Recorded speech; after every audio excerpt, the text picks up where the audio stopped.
పల్నాడు జిల్లాను గుర్రం జాషువా పల్నాడు జిల్లాగా మార్చాలని కలెక్టర్కి వినతి పత్రం అందజేసిన జిల్లా సాధన రాష్ట్ర కమిటీ. రాష్ట్ర ప్రభుత్వం జిల్లాల మార్పులు చేర్పులు చేయాలనే ఉద్దేశంతో ఉన్నందున పల్నాడు జిల్లాను గుర్రం జాషువా పల్నాడు జిల్లాగా మార్చాలని పల్నాడు గుర్రం జాషువా జిల్లా సాధన రాష్ట్ర కమిటీ ఆధ్వర్యంలో కలెక్టర్కి వినతి పత్రం అందజేసిన కమిటీ సభ్యులు పల్నాడు జిల్లాకు గుర్రం జాషువా జిల్లాగా లేదా గుర్రం జాషువా జిల్లా పల్నాడుగా నామకరణం చేయాలని పల్నాడు జిల్లా కలెక్టర్ గారు ఈరోజు వినతి పత్రం ఇవ్వడం జరిగింది.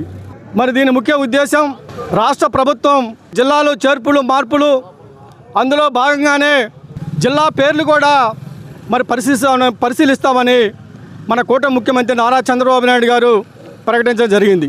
అందులో భాగంగానే ఈరోజు మేమందరం కూడా వివిధ పార్టీకి సంబంధించిన అందరూ మా యొక్క గుర్రం జాషువా జిల్లా సాధన కమిటీ తరఫున మరి కలెక్టర్ గారిని ప్రత్యేకంగా కలిసి రాష్ట్ర ప్రభుత్వానికి నివేదిక పంపించాలని వారు కోరటం జరిగింది.